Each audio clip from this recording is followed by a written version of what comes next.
kids and cadets. Happy Sat Turd Day. We got a couple of red turds to look at. These came in yesterday. My Bradenton scrapper delivered these fine beauties. So I paid 10 for this. This is rough as heck. And then 20 for the hyper crap. Just because I do so well with these in season 130 to 140.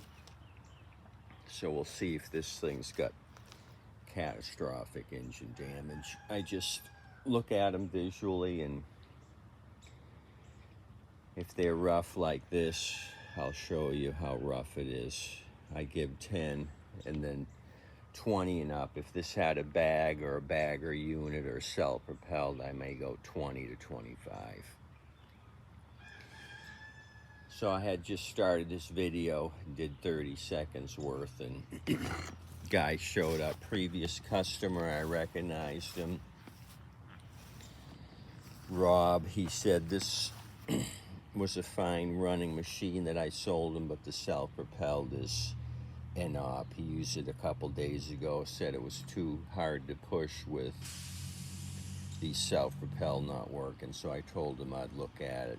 Kohler powered Turo. He said he was pleased with it, so I must have did a good job. Let's look at this Troy-Bilt. Only can tell it's Troy-Bilt because it's stamped here. Saw this on his trailer. He says, oh, the guy got it from Says It Runs. And I see one tie down point here. It's got oil. Missing the bolt. So basically the engine was loose. I could lift it up and down. So I started to take it apart just because I was curious what happened here. So the blade is really bent up. This side's flat. This side is heading to the moon. Really beat up on both leading edges.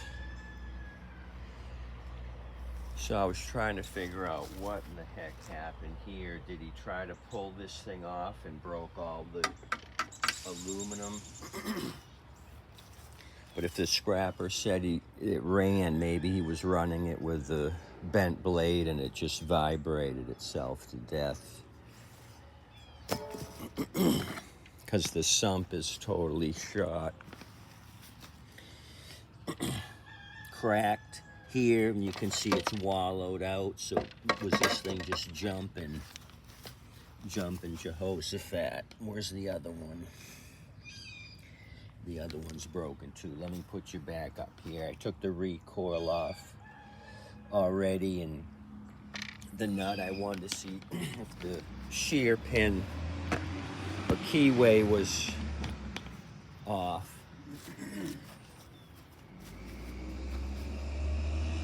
So I figured for 10 bucks I can get the carburetor, clean up the recoil. So can I find a date on this thing? I just know it's 140cc because they stamp it here.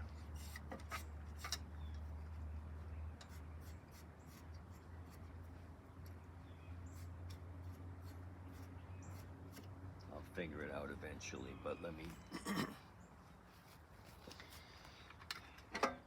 lift this thing up.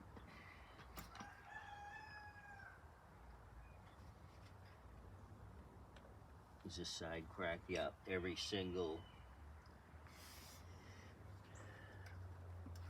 spot where the bolt was cracked. There's a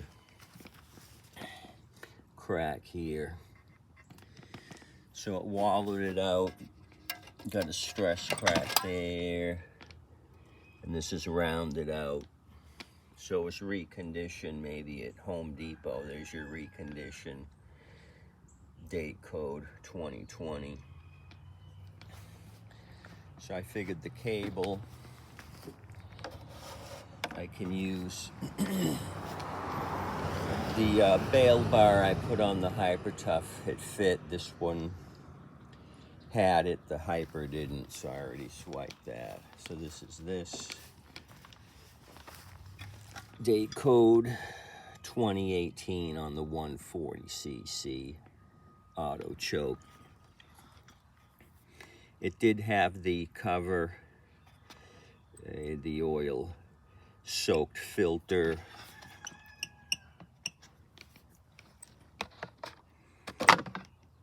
There's some fuel in there. So what my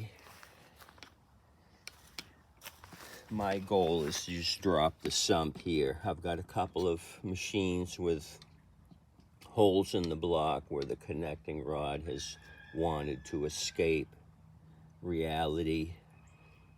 The sumps are good. I can easily remove this broken sump, put a good one on, then I'll have 3 points of attachment to go on another deck. This is going in the scrappers pile once I grab the rear end and the front wheels. Wheels don't look bad as far as tread wear. So that's the deal with this 140cc. For 10 bucks, I'm not sad or mad. Let me show you the keyway. It is slightly off. So I'm gonna pop this off and put another keyway in. There is a slight misalignment here, but I think this thing just shook itself. The knucklehead kept using the bent blade, and it was just a vibration celebration.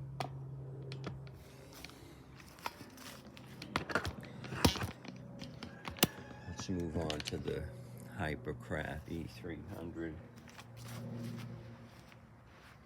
So what do we have here for a date? Complies to 2019 environmental regulations. Deck seems pretty good. Blade's not bad. You recall these Hyper Tough blades have the offset centering holes, so you got to buy the Hyper Tough blade. You can get out of that fiasco by just buying an adapter, a bow tie adapter, and you can use the bow tie blades in the future. So not a lot of use for the 2019. There is some surface rust. I see original factory paint, which is unusual.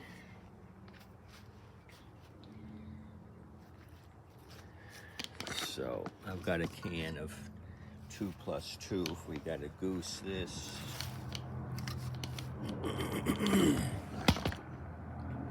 Oh, he's on his way. He called and said, oh, I found another mower pusher.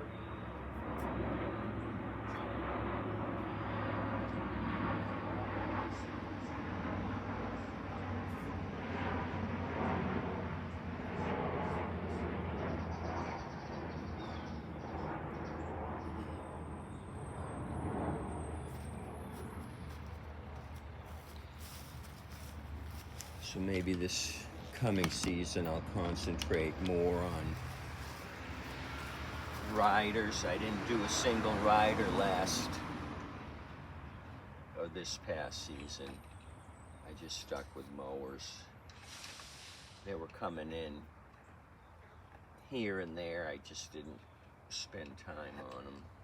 Okay, oil looks good. Looks like it's at a good level. I'm looking at this. He had this on the trailer upside down, piece of glass got caught here in the hole, and this is all scuffed up. He must have had this upside down because he had pushed these two to the side and was working around them to pick up his normal scrap metal. So we got oil.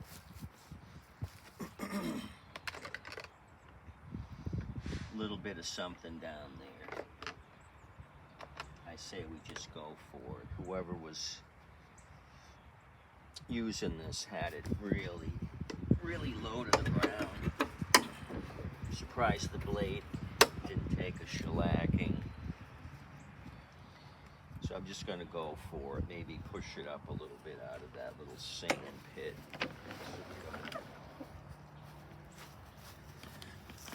Create a dust bowl. And I'm just gonna pull. See if it does anything on its own. Okay, safety brake cable's really tight, but it is retracting the linkage. Sounded like it was going to do something. Not even priming, so let's get serious about small engines and small engine repair. Prime the heck out of it.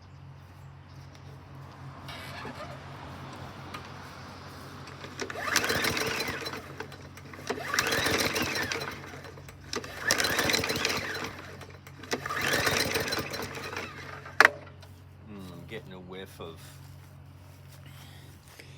old gas, so stinky gas.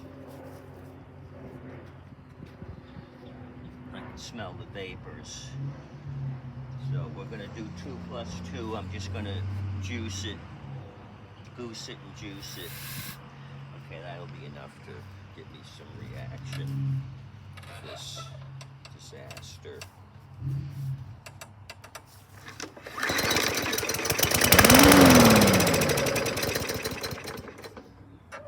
So there we go.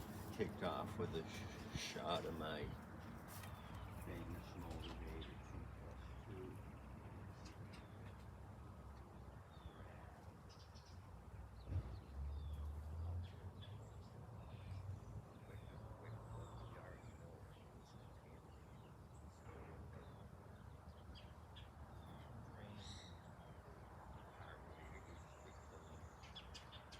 Could be 20-minute. Carb clean and sharpen the blade. This thing is going to get me all my money back. Okay, it's down in the little trough where the screen is. Let me take a sample down there. 2-cycle fuel. It's got that green tint, but I don't see water.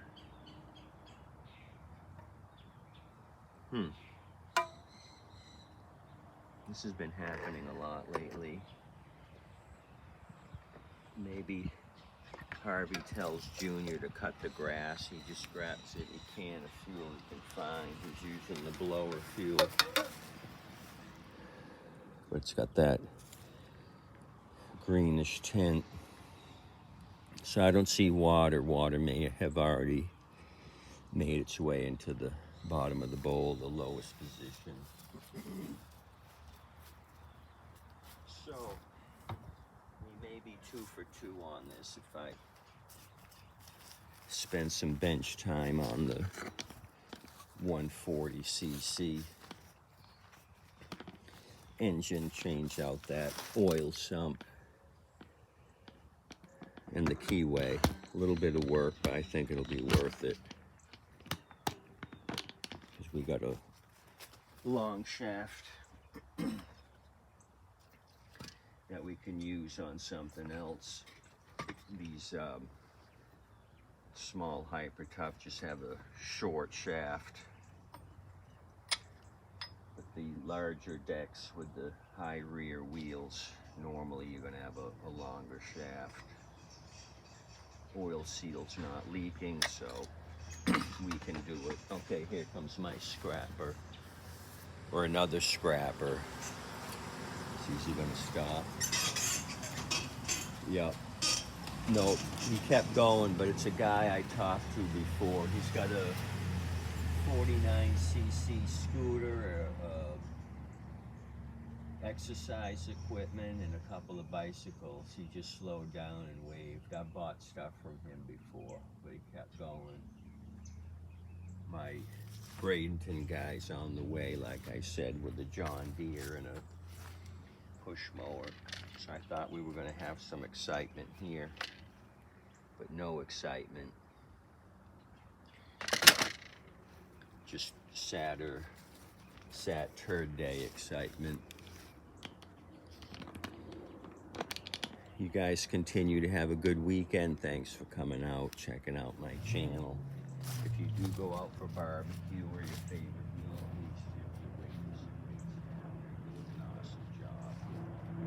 I'm gonna wait patiently for this John Deere to come in and see if it's gonna be a home run or a dirty dog.